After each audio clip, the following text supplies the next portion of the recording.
Gab, you mentioned Kulusevski there, Bentancur as well.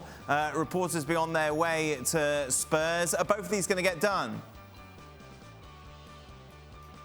Well, Bentancur, I think, seems almost 100% done.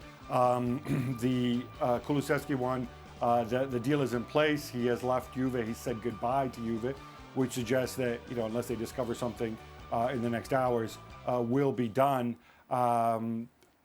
Obviously, Spurs wanted Diaz, but in Kulusevski, they get a guy who can offer you some of the similar things in terms of offering width. They get a young player. It's a loan with an obligation to make the deal permanent at certain conditions, which then it becomes an automatic acquisition. Bentancur gives them help in central midfield, which was probably Conte's number one priority in this window. How much better do they make Spurs, really, Gab?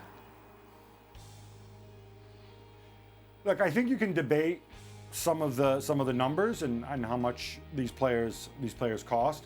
I think they definitely make them better, simply because, especially Bentancur, I would expect him to have more of an impact, simply because players like Ndombele and Dele Alli, for whatever reason, Conte hasn't been able to get a tune out of them. He's had to go with Højbjerg and Skip and Winks in the middle. Those guys are just undermanned. It's an extra body, it's an extra option in the middle of the park, and that's really important to them. Kulusevski, he's 21 years old. He's just such a wild card in terms of talent, such an unusual player. Tall, long-limbed, runs at players. He could kind of go either way, I think.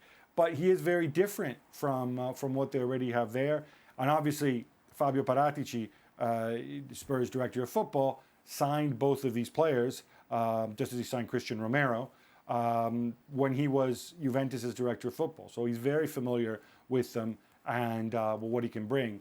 And I think from his part, he's kind of pushed all his chips into the middle of the table with these signings. Because if they don't work out, I think it's going to be rather unpleasant for him. Yeah, very much so. Juventus, of course, have been busy this window. Well, the signing Vlahovic, getting the fans very excited as well. According to reports, Zakaria could be joining Juve as well, Gab.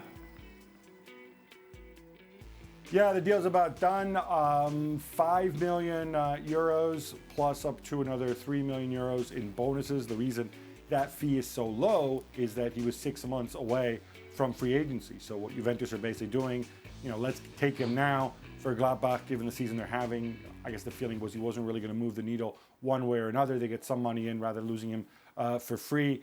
I think this is a good signing because he is a specialist in defensive midfield, and that's really what Juventus needed. That's something that they haven't really had in a while in that role. Obviously, Vlahovic, he was a joint top goal scorer in Serie A thus far this season. He's 21 years old. Zakaria himself only 25, which is young compared to some of Juve's recent signings in past years.